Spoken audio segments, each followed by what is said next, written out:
Are you a Game of Thrones fan yourself? I've read all the books. I've watched all the episodes. He's as dreamy in person as I thought.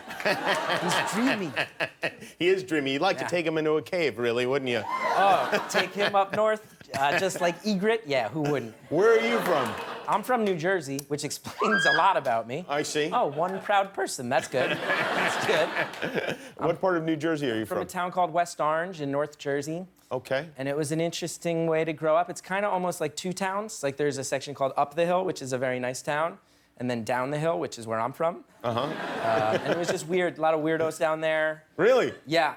We called them drifters. They all used to hang out on Main Street. And one of my favorites was this woman, we called her Dirty Toes, because she sat on a stoop and she had open-toed sandals and her toes were quite dirty. But then she attained double nickname status, which is rare, because she once spat at someone and yelled, "I am the snake goddess."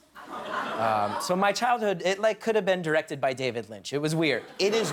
I think it's terrific that your parents let you spend time down at the intersection with the drifters, so much so that you got to name them all. Yeah, and I like that because Dirty Toes was kind of more casual, Snake Goddess was more formal, you know? So yes, definitely. She kind of did it both ways. Yes, if you're at if you're going to an embassy or something like that, you'd go as the Snake Goddess. Yes. Whereas Dirty Toes would feel comfortable in a Denny's. Yes, very much so. She would probably feel most comfortable in a Denny's. What was wrong with your family that they were letting you hang around with these people? Well, they're good people. My family's good people. Are they? Yeah. There's some craziness. Like I lived across the street from my grandfather, actually. I could see into his backyard from my house.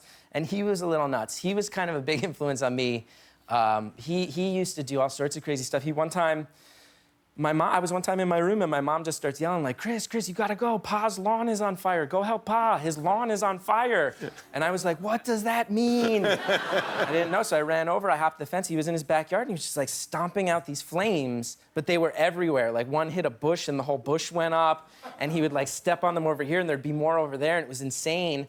And I ran into his house. I wanted to find like a bucket or a pail or something, but all I could find was his teapot.